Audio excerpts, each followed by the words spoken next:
Howdy,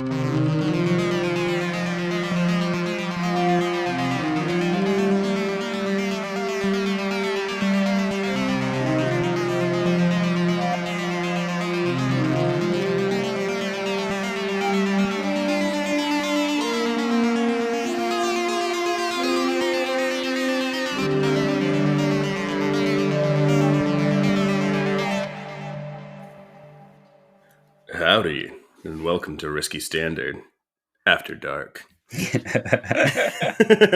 not the real one.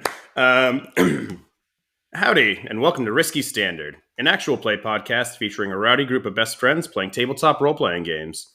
I'm your host and GM, Mitch Broesder. You can find me on Twitter at MagnesiumB, and you can find the show over on Twitter at Standard Risky. With me today, I've got Peter Loftus. Hey, I'm Pete. I'm on Twitter at Chip Enjoyer. I got Timothy Mans. Hi, I'll be here laying all the smooth tracks down tonight. And if you want to catch more, you go over to Axe Hoarder at Twitter. Axe Hoarder, baby. We also got Malcolm Hall. Hey, good old Mac here. I'm going by Mac now. Oh, God. At Hordstrom on Twitter. It's like Mackey's back. Okay. You don't have to. I'm just kidding. Today, we are continuing our campaign of Beam Saber by Austin Ramsey. You can find Austin over on Twitter at NotAnIn, and you can find Beam Saber to purchase it over on Austin's itch.io page. So yeah, today we are picking up our game. Last, we joined our intrepid band of adventurers. We had just finished our first mission, to surveil a meeting at the Meridian Freight Yards, where a young scientist named Harlow Shellspade was defecting from the corporation, the Grenfield Survey and Acquisitions Corporation, defecting from them to another corporation, both of them part of the faction called the Honorable Commonwealth of Lowtower. And he was defecting to a weapons manufacturer called Pennyroyal Armigers, with some stolen data. And it was our squad's job to surveil that defection meeting and, if possible, steal away with the cache of stolen data. And you all managed to infiltrate the freight yards.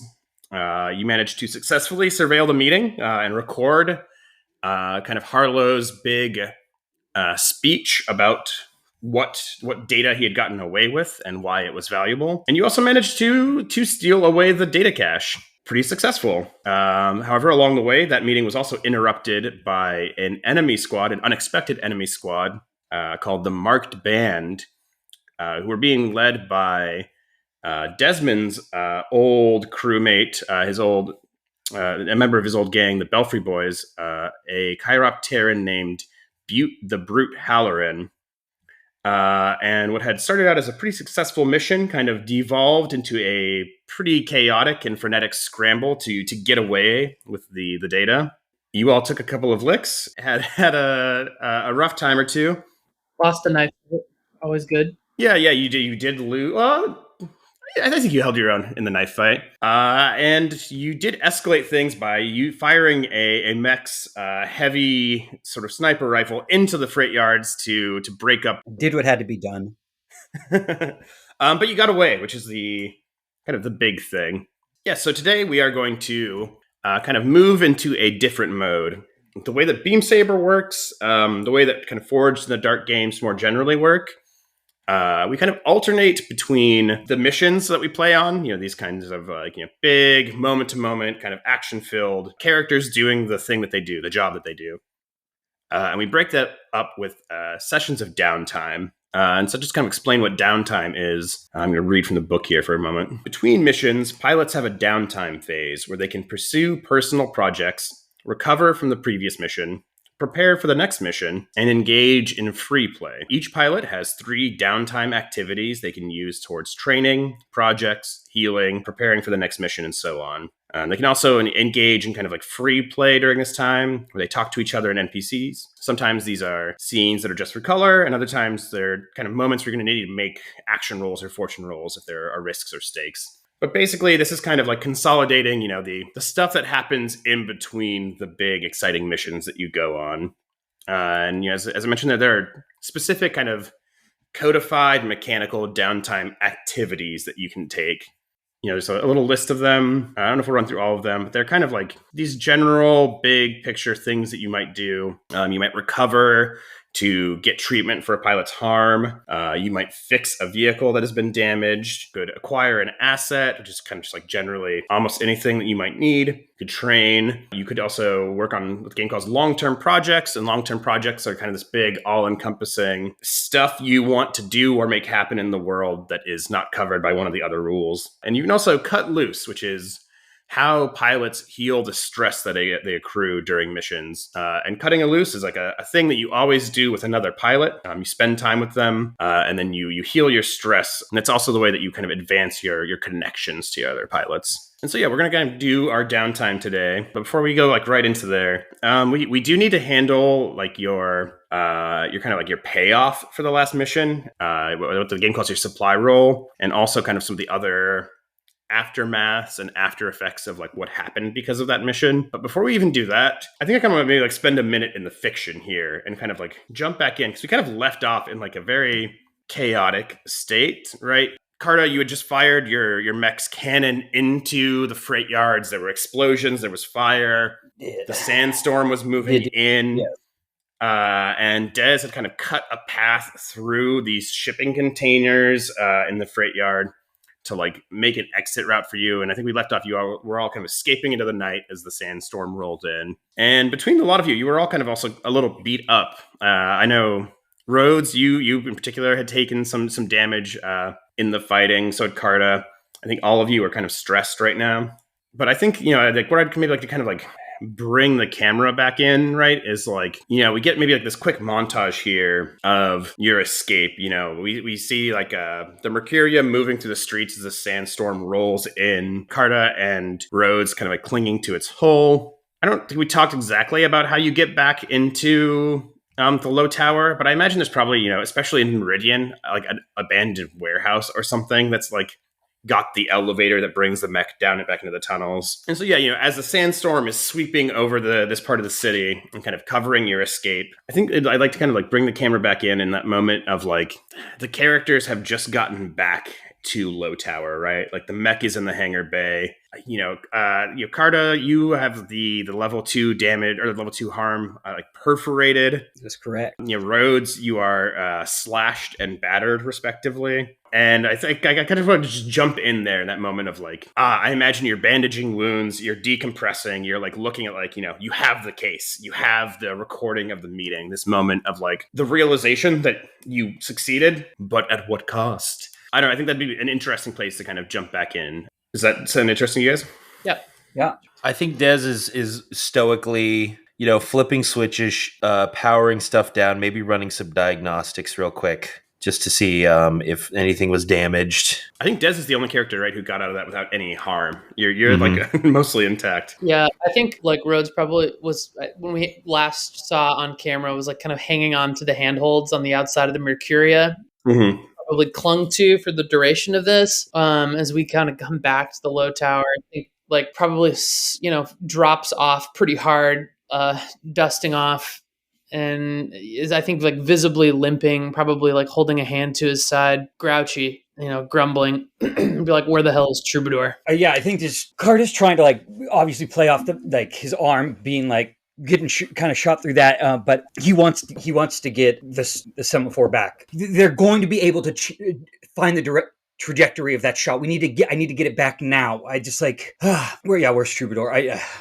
We have a minute. I think that there's a first aid kit around here somewhere. Come with me. I don't know if you're gonna be able to help with all this. God. In terms of getting the semaphore back, I think that there's like a thing we can kind of hand wave in terms of like, you have a remote vehicle control, you got it up there somehow. With the sandstorm to cover its movement, I'm not going to make you like... All right. I will allow that, like, you figure out the way to make that happen. I just don't want it getting caught in the stands. Fucking so many things could go wrong, obviously. fuck, this hurts. I do not like getting shot. So I guess the question for me is like, I don't think you have I don't think you got like Troubadour's cell phone number. I don't think that you can just like ring them up and be like, hey, we're good. So I wonder like, what's the way you have to signal to them that like the mission was a success? You know, like how do you send that message out? What's like just like for flavor? I'm kind of curious, you know, what's the thing you do that is like the signal to Troubadour? I mean, do we do a similar thing like how we kind of got called back to the Lowtower? Like we have someone at the fucking junkyard up top go like, I don't know what that would be, but like. What if it's like I don't know if this is too on the nose, but like when they elect a new pope or whatever, it's a different smoke coming out of the chimney, white smoke or red smoke or whatever, where it's like. Red sparks or something, like you can see it in the back, like we're grinding something and shooting up red or it's shooting up white or I think like producing some kind of sign from the scrapyard like that. That makes sense. I know, like I said, it doesn't really matter for like. Yeah. Okay, you get 1 extra dice for red smoke. Yes. The thing I want to get at is that I think like, you know, shortly after you send that message, right? Like whatever like the signal that you fire off is. Mm-hmm. You get like a similarly coded message back. And I think this is like maybe it's like we talked about these like kind of like floating, hovering billboards earlier. I think there's one that has a sight line to the junkyard that flickers, and its flickering is like, you know, like ring, like Morse code or whatever, right? It's like blinking out a message in that way. And I think that message is like basically like hold tight, maintain cover, await further instructions. Like it's like wait. See, they've just stepped out to the shops real quick. They'll be back soon. But I do think, yeah, you know, we can kind of zoom in or out here. We can like kind of wait, or we can just like jump straight to it. But I think like this isn't like minutes, right? I think this is hours, maybe a day passes. Like you've sent the message, you've been told to wait, and you are made to wait in that way, right? Like we don't get your handler coming in right away to check on you. It is like you know, you've got the stuff, you are there. You've presumably staunched your bleeding enough. I'm kind of just curious, like, you know, like Desmond's old gang member just showed up and kind of nearly killed Rhodes in a knife fight. Yeah. You know, are you guys talking, or are you guys like, you know, like in opposite parts of the Lowtower brooding? What's the vibe in Lowtower? I think a bit tense. Rhodes is like skulky, and I think like, you know, crossing here, you know, heavy bag thrown down. Looks around. Is there anybody else here? It's just us normally. It's right? just you right now. You're a tier 0 squad. You don't really have like a staff yet. As you increase in tier and you get more squad upgrades, I think you will start to have like people who are around. But I think at the level that you're operating at right now, I think you're in this big, empty, you know, like kind of, yeah, like I think Lowtower is pretty big for how few of you there are. Yeah. You know, it feels cavernous in that way. Yeah, so I think crossing this big kind of empty space, Rhodes, you know, looks around, nobody there. It's a ghost town in here. I think glances at Carta, glances at Dez. It's like, I'm going to need 30 minutes, but we can regroup before Troubadour gets here. 3 of us have some things to talk about. I'm going to go patch up. Don't bother me. Yeah. These 2 are fucking bumming me out. I think Rhodes is like basically doing some like surface level patching to just, you know, suture some bleeding. And I think is just going to like sulk until Troubadour gets here. Because I think Rhodes is kind of mad at the moment. Doesn't like going into a situation unprepared. And then obviously there was like a little more heat here than we were expecting. So I think he's going to be tinkering around. There's probably like some back room kind of full of junk. Some sort of, you know, like synth life support unit. Generally kind of bad vibes in here until this like this debrief happens. Yeah, I think Dez is mostly spending his time maybe like cleaning the carburetors on his motorcycle, his little Honda Monkey.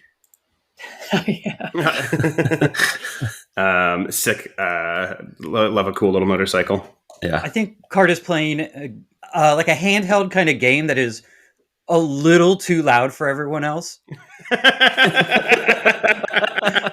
You know, and it's just like bing, bling, bling, bling, bling, bling, bling, bling, bling, bling, bling. You know, and everyone's trying to like They're giving him an eye, and he's just like, "What? We're waiting." Like, I'm the one who got fucking shot. I don't like. That's really good. I like that a lot. But yeah, like I think just like a fucking 20-something year old not recognizing that like maybe it needs to be a little bit fucking quiet for a second. There were just a lot of explosions and fire. Like everyone wants that, and he doesn't quite get that. Cool. So yeah, I think, like I said, hours pass at least, and then I think you hear like the sound of footfall coming from one of like the connecting tunnels to like the main cavern of Lowtower. And I think you hear those before you can see them, and before you can actually see all of them, I think you can just see. I've talked about this like this holographic, the scatter mask that Troubadour wears. This kind of like geometric shifting pattern of like faces that like kind of never coheres into one. I think you see like the faint glow of that coming down a tunnel before you actually see the rest of them. Like eventually, like they come out of the tunnel. I think they also have like they're holding right like a big, I imagine like silenced like pistol kind of up. And once they've gotten in close enough to see that like the scene is calm, there's no immediate threat, they holster it. They are wearing, again, like I said, a big, like, technical poncho, gloves, heavy boots, like, completely concealed. And they kind of stride into the main, like, briefing room. They look around at each one of you, and then they kind of ask quietly, "So, was the mission a success?" Sure. You're goddamn right it was a success. Why don't you tell us how successful it was? Judging by all of the noise and the chaos, I was worried that it might be not at all. This was supposed to be a quiet mission. I think you might remember from our conversation before. We had laid down certain ground rules about escalation. Escalation. We didn't do the escalating. The marked band did the escalating. I think that they look at you and then they look at Carta and they ask, was it the marked band who fired a cannon into the middle of a freight yard? No. No, it wasn't. Wrong answer. Look, they had some huge freaking bat guy who was about to carve up roads. I wasn't going to let it happen. In that moment, I didn't see any other option. I'm sorry, but I'm not going to let them take him like that. We were forced to improvise. He's not just any bat guy, okay? His name is Butte Halloran, all right? Show some respect. You know him. Yeah, he's an old friend of mine. Respect. Well, we'll have to talk about that later. Well, show me what you've got. Let's see if this really was the success you claim it is. Show him, Des. Yeah, Des goes like, all right, and he takes it and he, pops the clasp open. He's got like a lit cigarette in his mouth. It's like that scene in Pulp Fiction. It kind of glows a little bit. Shot of the three of us. Faces lit up. Yeah. Turn it around to Troubadour to show them. And I think they also probably examine, like, you have the footage, right? Mm-hmm. Like, I think this is probably right. Like, we get like a kind of a replay here of like connecting Dez's little like camcorder to like the big holographic table and like emitter in the center of the room, and like kind of watching again this like speech that Harlow gave about what's going on Imber, what's going on with Grenfield, like the things they've been discovering, the data he was trying to sell. And I think by the end of it, after like looking at this case and then looking at this like information, I think Troubadour's mood softens a little bit. They look at the three of you again and they say, this is interesting. This is more than I expected, and not exactly what I expected either. I'm going to need more time to review this information. It's good that you got this data cache and they put their hand on that briefcase. It'll take time to access the systems that are on here to truly get a picture of the kind of data that Shellspade was talking about. Fair enough. I sense you know more than you're letting on. It's my job to know more than I'm letting on. All right, boss. Well, I think I got about an 8-inch gash here that owes an explanation. So why don't you start talking and telling us exactly what it is you've come across? I don't know that much more than what you've brought me here. Something is happening on this planet. The Concordat sent an entire legion here. For what? There are resources here, obviously. The orichalcum here is valuable. But the force that they arrived with, the intensity with which they arrived, It's long been my theory that there's something more here they want. The information that Shellspade has brought us might be the answer to that question.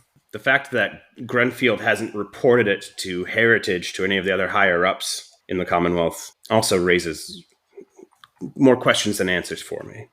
Does it? I mean, they seem to go out and do their own thing all the time anyway.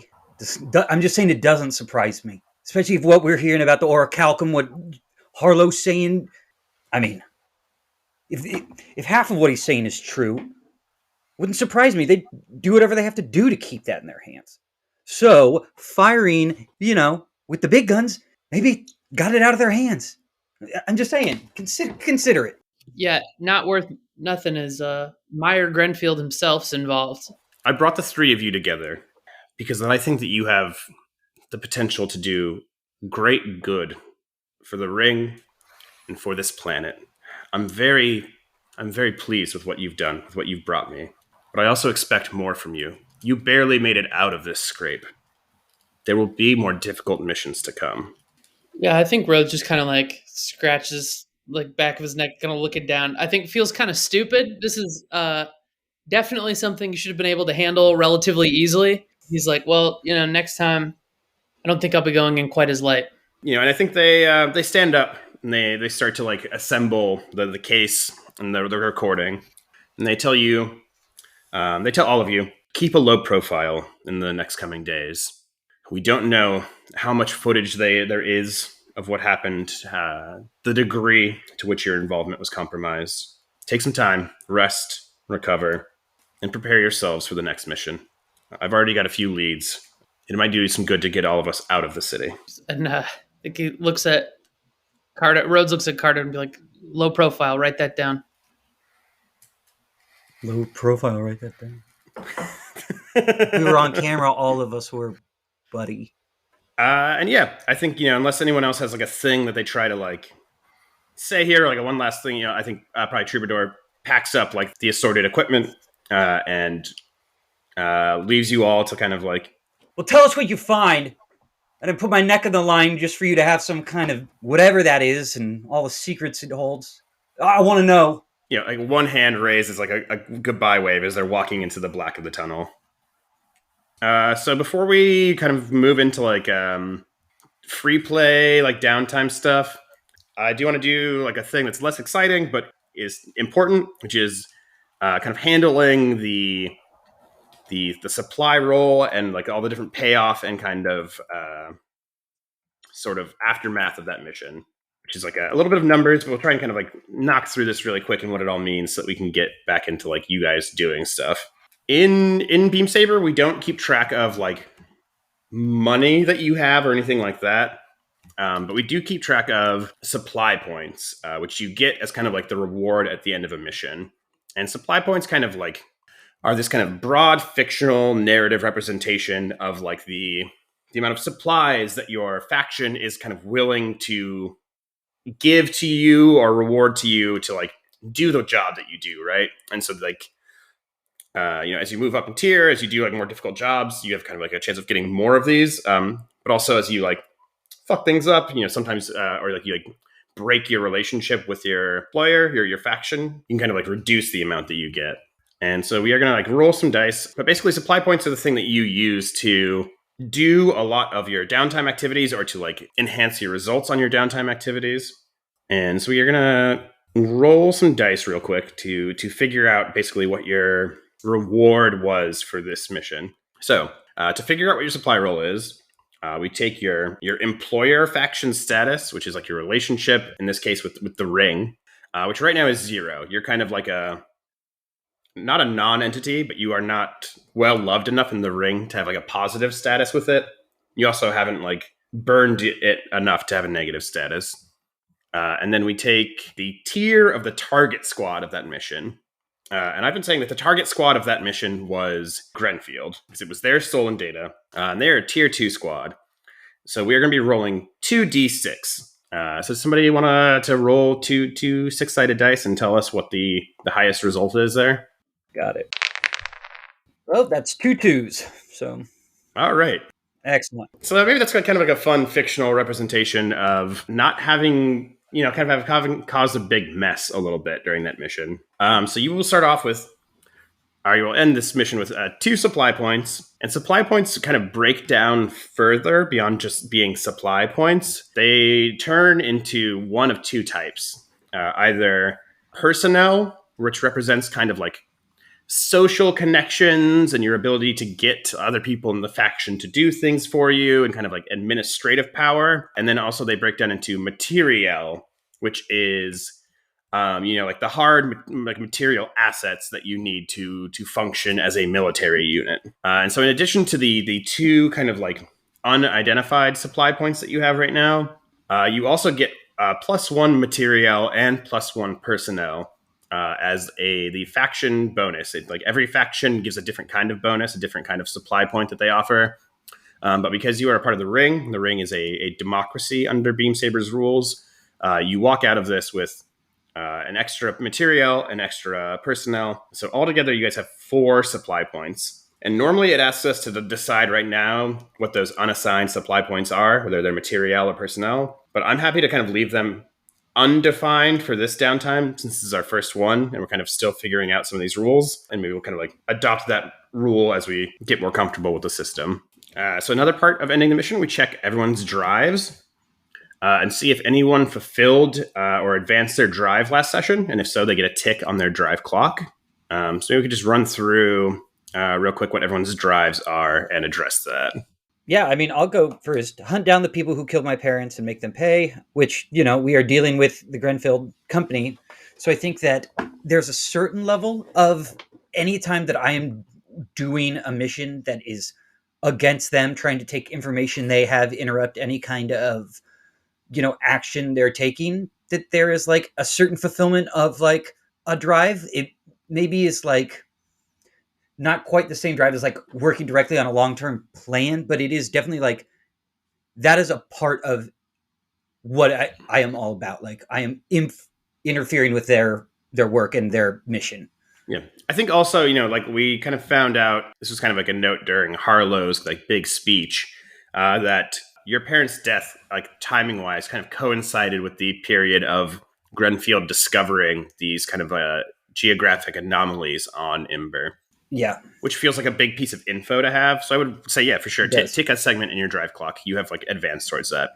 Once you have filled a drive clock, you can spend a full drive clock to use it immediately and directly to like, for instance, change a roll to a 6 or negate any 1 harm or damage. Mm-hmm. Or you could also use it in the fiction to like change the fictional circumstances of an individual or a squad or a faction. Bigger the change, the more drive clocks you have to spend.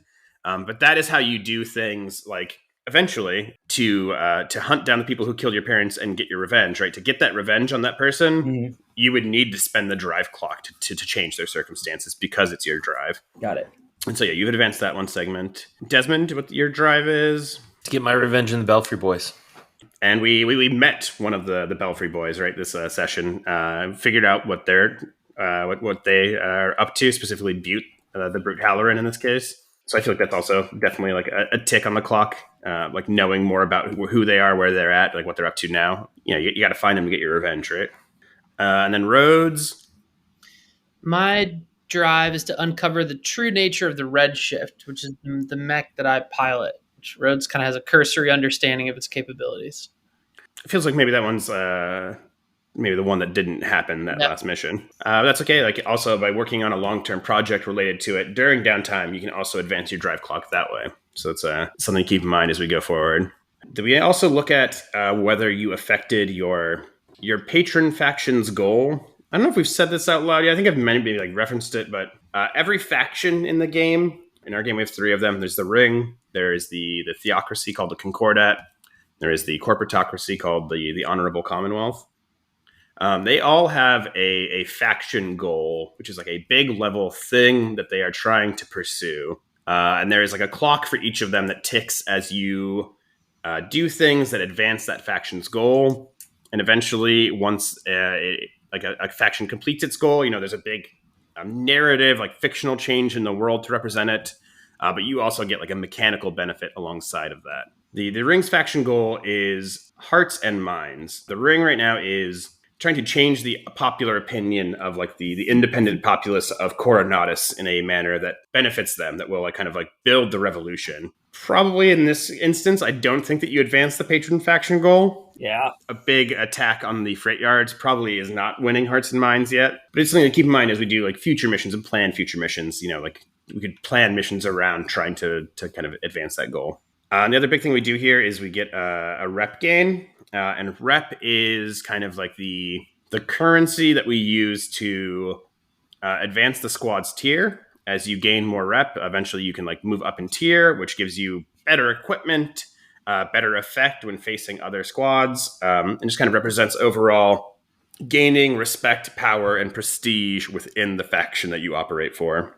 In this instance, I think it is you gain 2 rep plus 1 extra rep for each tier of the target squad of this mission. And again, Grenfield was a tier 2 squad. So altogether, that is 4 rep, which puts you, I think, a third of the way to moving up in tier. So another mission or 2, and you will be at a higher tier. Cool.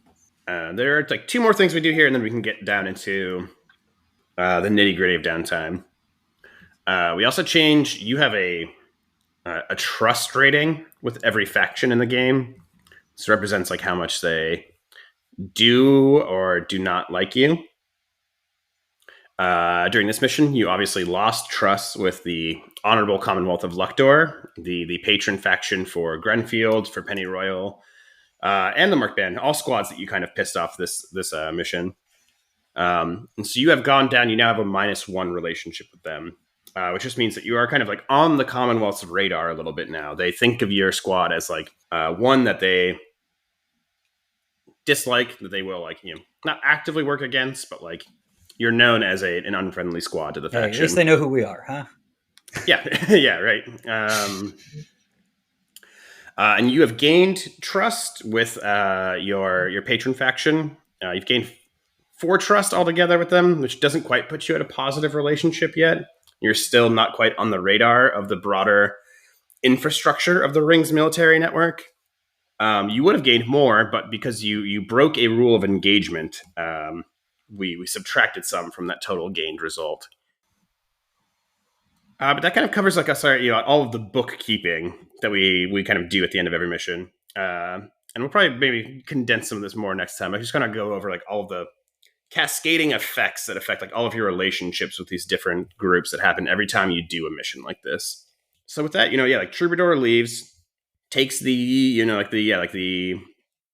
briefcase and the recording with them, and you are all kind of in a place to start your downtime. I think we're gonna kind of zoom out here. Also, this doesn't have to be like blow by blow what you do right away. We can kind of jump between everyone, and this downtime I think will take place over like days, a week or 2 maybe. We can kind of be flexible with all of that. Yeah, so let's move into downtime. Let's kind of clean up from the various acquired harms and stresses from last time. I think maybe it makes sense just in terms of like fictional urgency. I know we've talked a little bit about some of what y'all's plans are, but I think Rhodes and Carta, you both probably want to heal your harm, right? You need to see a Dr. Reno. Okay. That is a downtime action called Recover. Recover lets you seek treatment to heal your pilot's harm, and hurt pilots need to get medical care from a medic, a veterinarian, an auto doc, or someone else. A veterinarian was kind of the direction, I think. Yeah. So that's the thing, right? This is actually like a specific thing. Wait, they have like the crooked veterinarian in this game that you go to when you can't go to a regular doctor because you're a criminal? So the thing is, right, that's built into the rules? That's amazing. So rules is worded, much like everything else in this game, recovery is a clock. You have a 4-segment recovery clock. And when you do the recovery action, the first thing you do is you remove all level 1 harms, and then you roll the dice and you mark segments on this clock. When the clock fills, you kind of downgrade all of your harms by 1. However, if you're just healing by yourself, you're rolling 0 dice. You're not doctors. There is a doctor ability that you can take in one of the other playbooks. I know that none of you have that yet. No. Your other option, and this is where we can kind of talk about back alley veterinarians or some other equivalent, is that you can acquire an asset, which is another downtime activity. And you can acquire an asset to get you temporary access to the professional or to the equipment that you need to like get healed. The other options here, right, eventually, right, is that you could do a long-term project or a mission or get a cohort with like a medicine expertise to like be a full-time doctor for you. But we don't have that yet.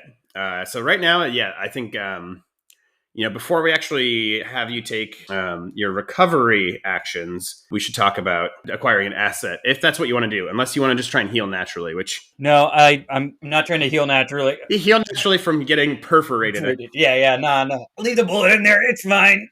I'll grow around it. So is that one of the moves then that I would have of the 3? Yeah, so either you or Rhodes or someone will need to spend one of your downtime activities to acquire an asset. To get a doctor. I don't know if one of you has like... I have an idea for this, which was like, I was imagining, that Coronatus being what it is, access to medical services are like probably kind of transactionally commercialized. Yeah. Well, I'm imagining like I doodled this last time, but I'm imagining kind of something like a phone booth mixed with an ATM for like a basically like street side, like quick and easy, medical thing. I had jotted down virtual ambulatory liaison, or VAL for short. Maybe the acquiring asset thing here is like a ring chip that like, kind of accesses the like unshackled medical subroutine or whatever that so that's fun. That's I great. Like that. Yeah. This is just like a standard, issue Val unit. This is like Val 14, who is our kind of fairweather friend. Yeah. Could you jot that like that full acronym down in the Discord just so I can like reference that later, because that's very good.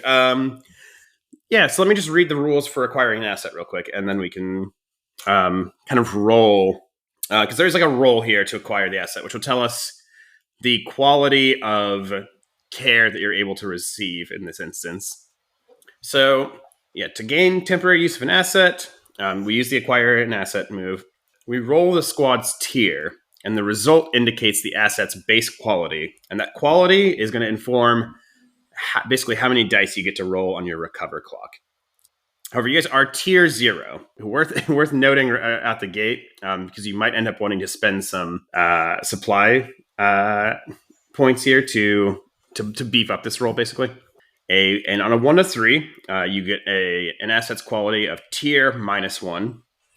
On a 4 or 5, you get just an asset equivalent to the squad's tier. And a 6 or better, you get a tier +1. Critical success is tier +2. Rules as worded, just acquiring this asset without adding any materiel here. You're going to be rolling 2 dice and taking the lowest result. However, you can spend 1 materiel either for an extra dice for the roll or to increase the result of the roll after the fact. So who is the one who is getting access to Val 14 here? Who's the one who is? I think that's a Rhodes. Yeah, I was about to take us to a guy I knew who I worked in the stables growing up, who, he works on triops. I'm sure he could fucking give us a suture. So yeah, I think the Val system might work a little bit better for us. So one thing I would say here before you make the roll, if a pilot or a cohort assists with a downtime activity, except for the cut loose activity, you can describe how they help and take +1 dice to the roll.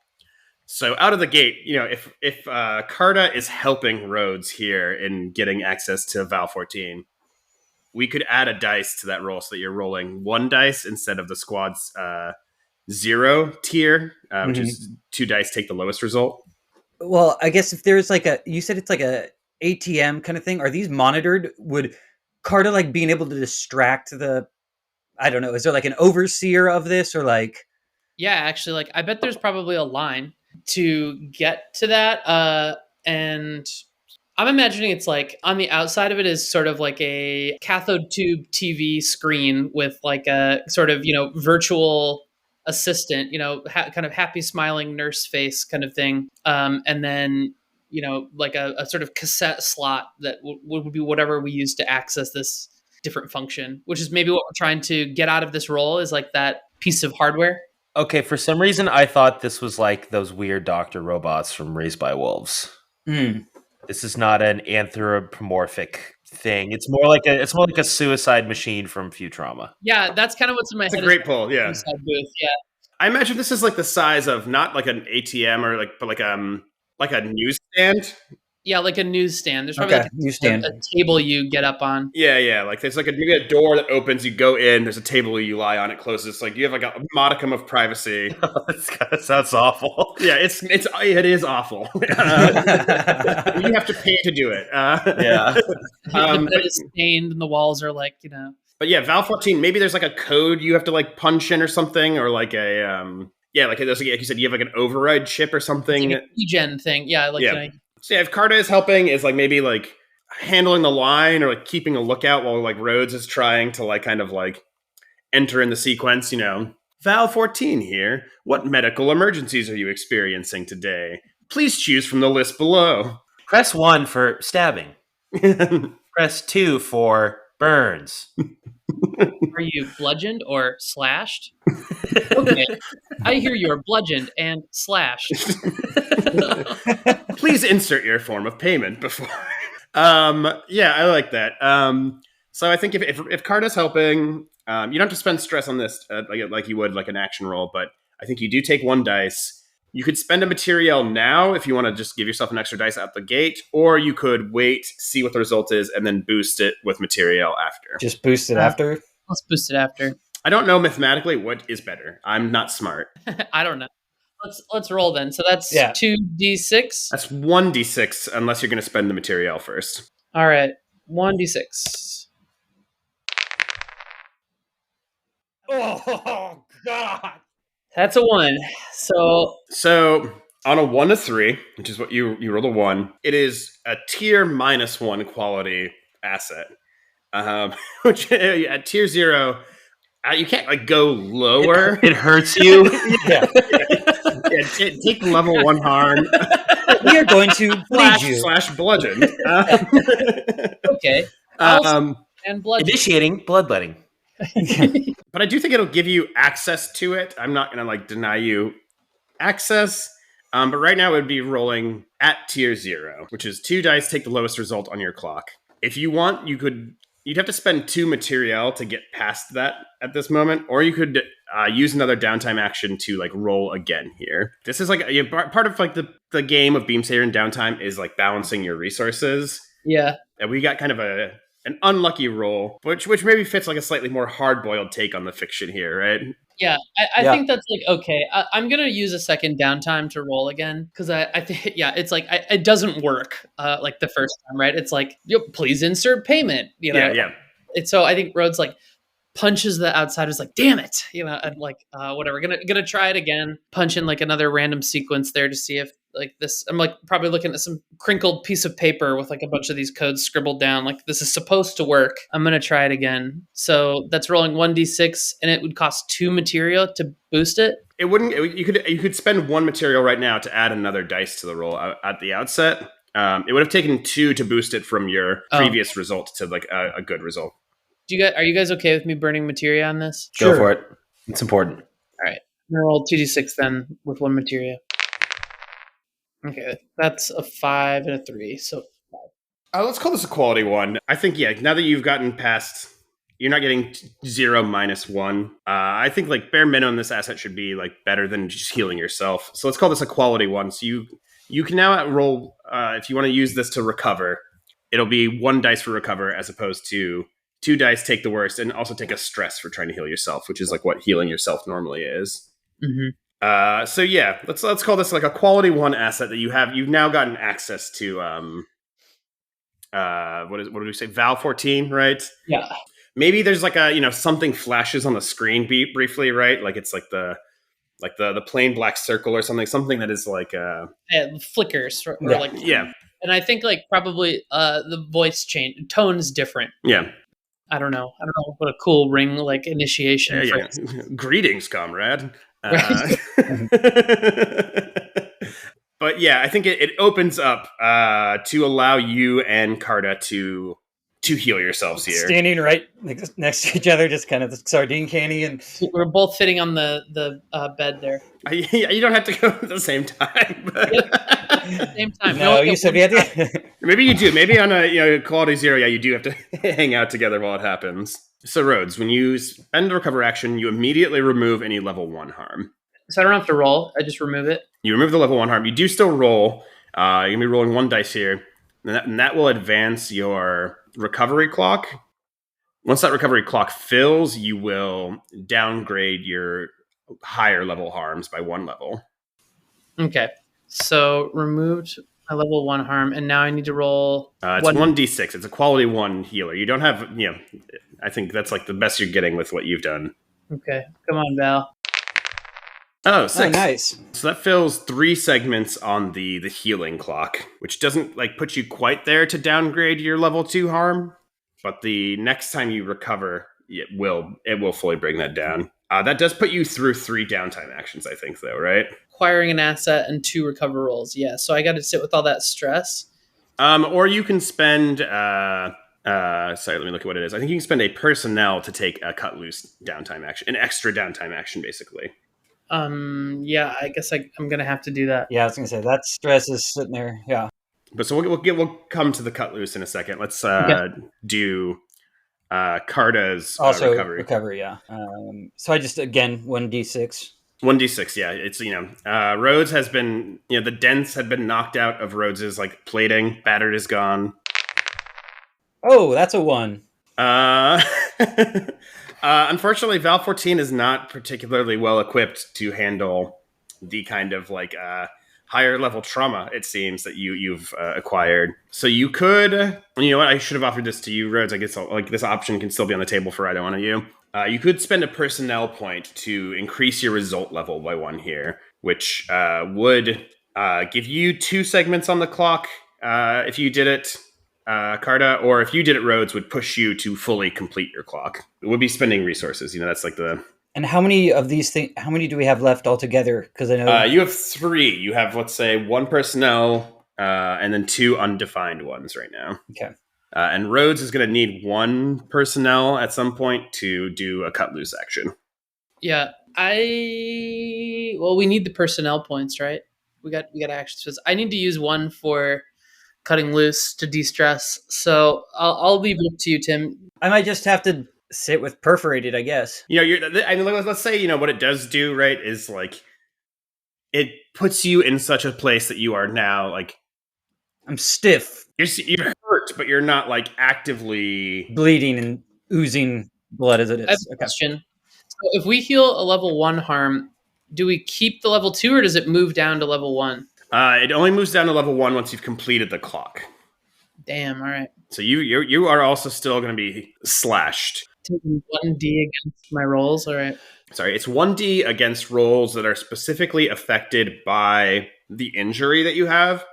So you have slashed. So I would say fisticuffs, Rhodes is probably taking that minus 1d. Piloting though, piloting your mech, probably not affected by that. Social, mental stuff also probably not affected by that. Okay, cool. Same way, perforated, I think is a physical harm that's going to affect, I don't think Carda's going to take minus 1d to doing acrobatics, doing kind of quick moving stuff, but piloting probably not, mental stuff probably not. Okay.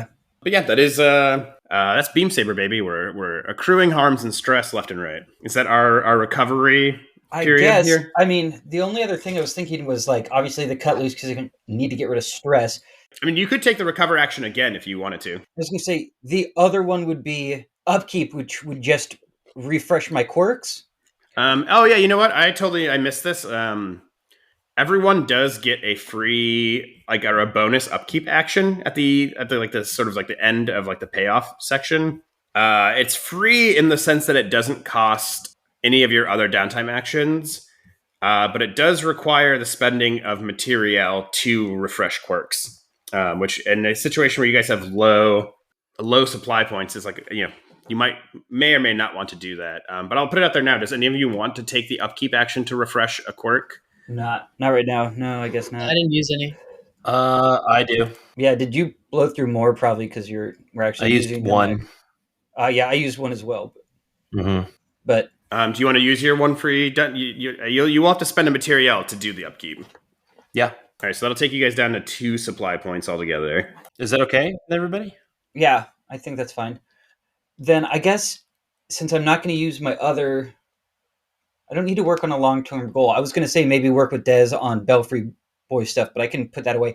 I feel like if I do recover again, might be even more beneficial for me than. Okay, let's do this upkeep roll real quick for Desmond, and then let's if you want to do another recover, we'll do that, and then we'll move on. Yeah, we'll just go from there. Yeah. So Des, upkeep, you spend at least 1 material, roll that many dice, and you refresh a number of quirks equal to the highest result. Since you only have 1, you're going to refresh it no matter what. I don't think we need to roll the dice, but if you just want to spend that 1 material, this is like, repairing. What was the quirk that you spent last time? Omnipedal orientation. Yeah, right. This is like, realigning all of like the various gears and servos and whatnot that like allow the rapid reorientation of the mech. All right, so do you want to take a second recovery here, Carta? Yeah, I think so. It's 1 dice again. You're in Val. You're like, going through drop down menus to try and find the one for like, deep tissue repair. Sure. All right, roll another d6. Oh, well, that's a 2. Excellent. That's really good. We'll work on some long-term projects later. I'm just glad I'm healing. Yeah. So that is another 1 segment ticked in your healing clock. You're halfway there. So maybe Val 14 is not the go-to healer for the squad Val going forward. Next time. Yeah. Val Premium. Yeah. Are you going to do any more recovering? No. Not at the rate we're going. Okay, so then like maybe we get like someone knocking on the door of like the Val, like I got 1st degree burns here. I gotta get in, bud. Let me in. What's going on there? As 2 adults exit. You guys can't go to the doctor together? Called friendship, asshole. Okay, so maybe we turn the turn the camera over to Desmond, because you haven't really taken any of your personal downtime actions yet. What is Des doing during downtime? I know you had a few ideas. Well, if the rest of the squad isn't here yet, I'd like to try and do some research on what Butte has been up to, I guess. Okay, so this is kind of sounding like a long-term project to me. Yes. So let's talk about this a little bit, because when we do a long-term project, what we do is basically we create a clock that represents like you working on this project and your progress on it. And then I, as the GM, determine how many segments that clock is going to be based on like what the goal is. So are we focusing specifically on Butte here and like what's going on with... Well, that's the best lead right now. So I think, I'm just going to focus on him currently. Let's call this a 4-step clock. And it's like Butte the Brute Intel or something. And so the way this works is... basically, you're going to tell me how you want to work on this clock. We'll kind of figure out what does that look like? What skill does that look like? And then we'll roll to see how much progress you make on it.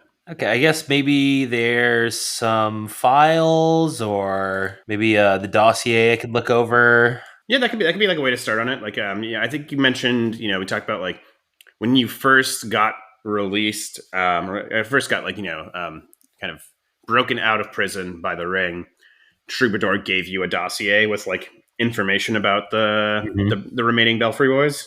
Mm-hmm. Yeah, if you want to work on it that way, I think that'd be legit. That kind of sounds like probably a study to me. Okay. I don't know. Does that sound right to you?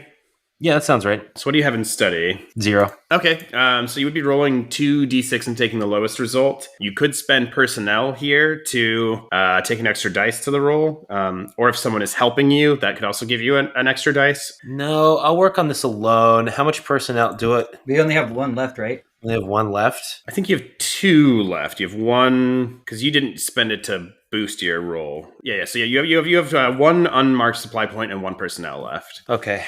Would you boys be okay with me using 1 personnel? Yeah. Do it, baby. Sure. All right. I'll roll 2d6 then. It'll be 1d6. Oh, that's right. You're starting with 2, take the worst, and it bumps you up to 1 dice. But yeah, go for it. So this is just like studying the dossier, right? Yep. 3. So I think, we marked 1 segment on this clock. So we should talk a little bit, just before we dig in here. What's the end goal of this project? Like what does Des want to have at the end of it? So I can kind of get a sense of like what. I guess I want him dead.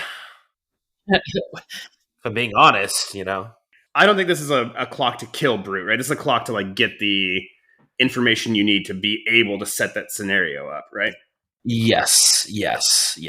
Oh, I see what you're saying. Okay. So I guess I'm just trying to find out like where he hangs out, like who are the people he surrounds himself with, like what is his schedule like, stuff like that. Okay, so this is like one tick on that 4-segment clock. And so I think, like maybe this makes sense too, that it's not that much on just this, like you're reviewing the information that you already kind of had access to. You're like kind of confirming, correlating some things. Where is Desmond at when you're working on this project? Like, is this in Lowtower or is this? I think this is official business. This is probably something I wouldn't want to take outside of Lowtower to my own personal cover life or my own, place where I live or anything. So yeah, I'm at Lowtower. Is this like Des setting up a like detective boardroom? Yeah, pretty much. Yeah. I have a board. All 4 of their pictures are on the board. I'm lining up information underneath each one of their pictures. So I think on a one, just getting one segment of this 4-segment clock, I think it's mostly connecting the dots of things that we've already talked about and kind of like confirming the basic information, right? Which is, it's like backstory a little bit, right? Which is like Butte and the other 6 members of the Belfry Boys, besides Desmond, the Belfry Boys broke up after they framed you for that murder, went their separate ways with the payoffs that they garnered from the deal that they had struck. And I think like the thing you're able to find out, like looking through his dossier, probably comparing it with like, available records on like the Rings, like information network, is that Butte a year or two maybe after this like kind of dissolution of the Belfry Boys, went and got himself arrested, killed someone in a bar fight, and ended up breaking rocks in a different prison on Imber, right? So it was also put away for much of the same length of time that Desmond was. Interesting. However, the Ring did not break Butte out. Instead, a mercenary company called the Marked Band basically bought his sentence. And so Butte is now a member of this squad called the Marked Band, which is a squad is like a mercenary squad under the Commonwealth that is composed entirely of like conscripted prisoners on kind of an early release program. They have the skills that this mercenary company is working for. They operate under the orders of this company, and you do it long enough, eventually you kind of work off your sentence. But it's a way to have like a little bit more freedom and be out in the world instead of being stuck inside the prison. And so, I think like with this dossier, you're able to find, I think Butte's been out a little bit longer than you have, but maybe for like the last like 3 or 4 years, Butte has been working under this mercenary company, the Marked Band, who are, like I said, like mercenaries, right? They mostly do, like security, like smash and grab jobs, kind of like filling in the gaps of the like provincial defense force, and working for like, the highest bidder, but for the Commonwealth's highest bidder. And so I think that's really what you find out. That's confirms the things that you kind of knew before, and then it gives you the history of like, I don't think you know where he operates out of yet. I don't think you know like what the exact like, chain of command is in the Marked Band, what kind of freedoms he's able to make movement wise, but you do know like that's who he's working for, why he's out and about, where he's been. And, maybe that tells you something about, if the Marked Band is a mercenary company, someone hired them to come and try and get away with Harlow and that data cache. Maybe we're wrong with this. I assume he was working for Grenfield, but I guess that's not the case. I don't think that we know that for sure. I don't think nothing he said, as far as I can remember, like he never said, yeah, we're here because Grenfield hired us. And maybe they did. I'm being a coy GM here, but I would say you don't know for sure without like doing some kind of gathering information or some kind of like long-term project or something to get that information. All you know is mercenary group who showed up to steal the same thing you were trying to steal. So he's not quite completely free. He still has a lot of limitations on how he can spend his time and where he can go and things like that. Okay. Yeah. He's in a lot of ways, right? He's in kind of like the same situation that you are, but just what that situation looks like under the Commonwealth versus under the Ring. Yeah. Des could walk away at any time. Butte could not. Yeah. Very good info. So we still have. I think everyone needs to cut loose, and you've got one more downtime. So let's just talk about what cutting loose looks like real quick. Pilots cut loose to remove stress from their stress track. And the way this works is that you pick another pilot and describe how the two of you spend time dealing with the pressure, of being pilots in the war. You roll dice equal to the number of ticks in your connection clock with the pilot joining you, and then you heal stress equal to the highest die result. And you add another tick to the connection clock, and you also get a new belief about that pilot. And beliefs we'll probably figure out in between sessions because that's a little bit more, you got to think about what it means. I think everyone needs to cut loose here. Does anyone have any ideas out of the gate about who they want to cut loose with and what that looks like how? Well, I was thinking Des because I want to talk about whoever this guy was that just put a knife in me. Mm-hmm. Yeah, do we want to start with that one? That is going to cost you that personnel point, that last supply point. Okay. Because you've already used your other downtime actions. So what does this look like? How do Des and Rhodes cut loose together? I think Rhodes probably makes his way back to Lowtower eventually. Unfortunately, sort of still probably holding his side, maybe a little less limp, and probably works his way to go check on what Des is doing around the time you're setting up your, board, kind of putting this all together. And I think Rhodes kind of just probably stands in the room, arms crossed, just sort of looking over your work, nodding a little bit. And I think probably goes, "Hey, what are you doing right now?" I should probably tell you. I think he's putting a cloth over the boards to sort of don't want to obsess too much about your obsession. You want to keep a healthy obsession level. So put it up so I'm not just staring at it all the time. What I did before I met you. Well, even before that. Not really. I know you were in jail. I just meant, you want to get a beer? Oh God, that would actually hit the spot right now. Flash cut to yeah, probably tell you something. It's but I'm all ears. You want to talk? I'll listen. We could get a drink, or I've actually been wanting to ask you some questions about some stuff. Yeah, sure. What do you have in mind? Well, never been too handy around a pistol. Oh. Never really had the need for one. Yeah, I think Rhodes unholsters the one, under the jacket, flips it over, and goes, "Well, here." Hands it to Des. Let's go polish your chops up. I think that there's a little makeshift shooting range in the scrapyard. I think that's pretty easy. Oh yeah. Yeah, like that. Yeah. He'd be setting up some old dinger range. Yeah. Some plinking. I try and pick up your gun, but it's just too big for me to really get a thing on. I'm firing off shots. It's just not working. I hand it back to you and I go I don't know. I just never really felt comfortable, but I felt a little bit more comfortable with this. And I pull out my pistol, which it looks like what was the gun? It looks like a Ruger EC9S. Oh, very specific. Yes.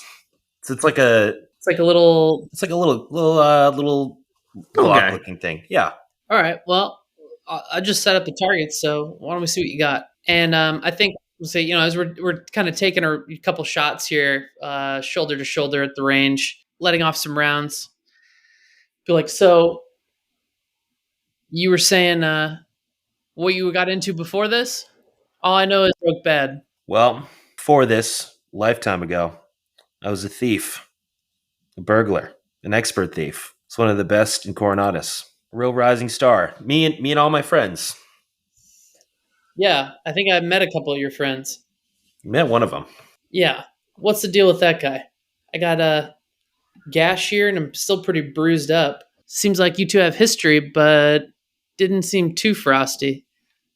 I said earlier, put some respect on his name, but I don't know. I guess the last time I saw him, I did respect him. We were like brothers, all of us. Really? They sold me out. They set me up. They cashed in on it, and they never thought they'd see me again. It was a big job. I was supposed to steal some papers from a politician, but by the time I got to his office, he was dead. So who's the body? The politician? Yeah. But you didn't pull the round. Nope, wasn't me.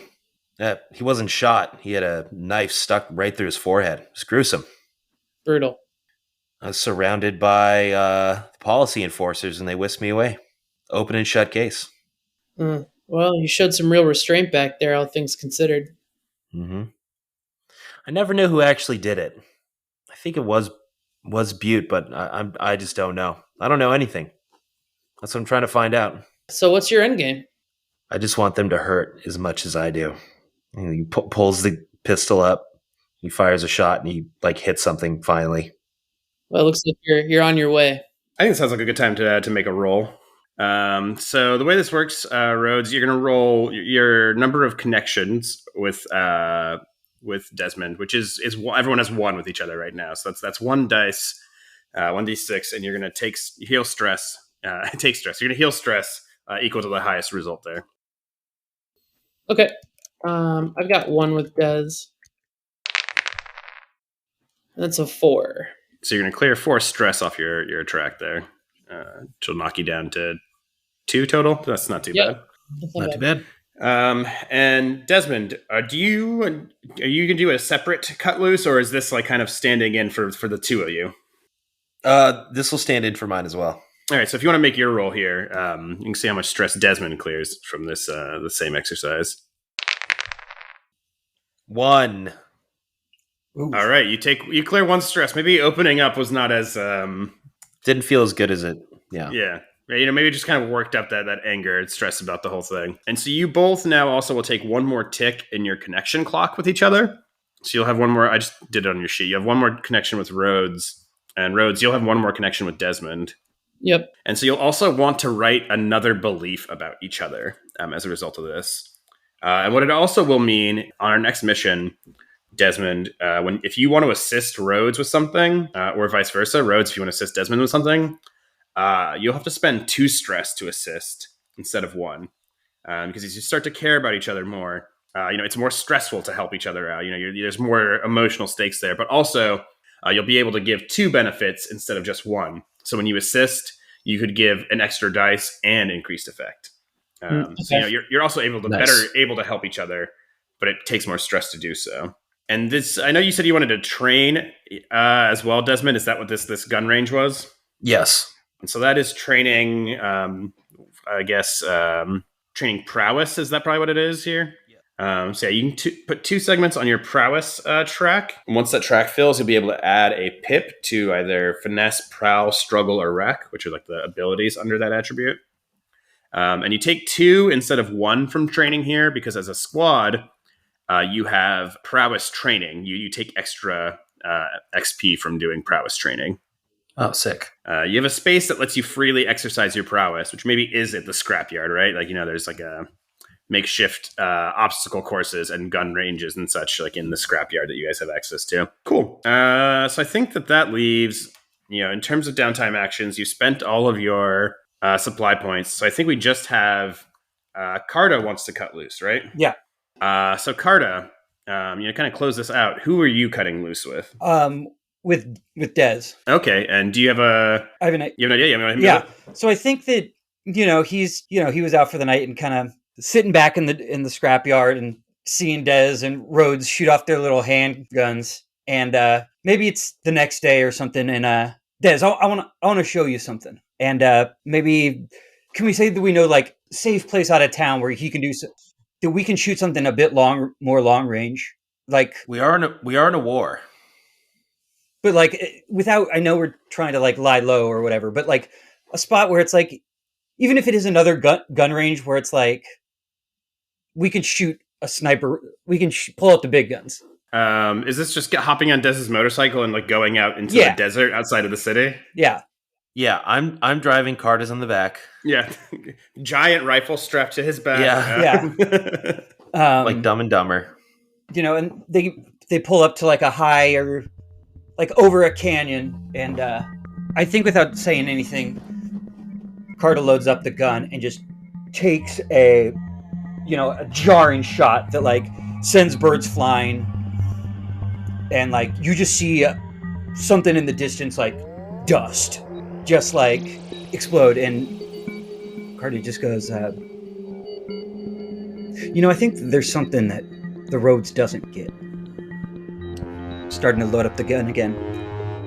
I don't think he gets what it means to hurt. To have someone really be a thorn in your side, haunt your every step. Shot. He might be good with those little guns. But, sometimes you need to do a little bit more damage. I saw the way you looked at that big ugly motherfucker. And I know that. I've seen that look in myself. I know what that feels like. And I just want you to know that, when the time's right, I'll be there to, cause some pain if you need it. If you want to try, this might be something that lets those demons scream a little bit more. And whether Dez is able to actually fire this gun by himself because it's a giant sniper rifle. Yeah, he does. Okay. It hurts. I don't know what all your problems are, but I know what it is to hate. You want revenge day in and day out. I just want you to know that. No matter what Rhodes says, I'm there. I respect that in you. Well, anyway, here's a beer. If you ever want to talk about it, I know it's not the easiest thing to do, but it's not only just an open ear, it's an understanding one. I promise you that. I know. I see that. I see that you're hurting. And what am I going to say? I'm sorry you're hurting. No, I don't want you to be sorry. That's what I'm trying to say. There's no need for us to be sorry. We have the power to get back at the people we want. And if we keep working at it, I know we can. I know I can. And I know you can. I just don't want us to get too lost in anything else, to not remember that sometimes we need things for ourselves too. And sometimes the things we need for ourselves, a helping hand isn't going to hurt either. I'm going to need your help. The path is laid out, but it's dusty. Well, you'll always have some cover up on high. Clear that path as you need, brother. I think you're wrong about Rhodes, though. Well, I don't think you live 150 years without some hurt. Yeah. Another shot rings out. Yeah, that's great. Card is kind of scary. Yes. I like that a lot. Yeah, go ahead and roll one dice, and then add a new connection with Dez.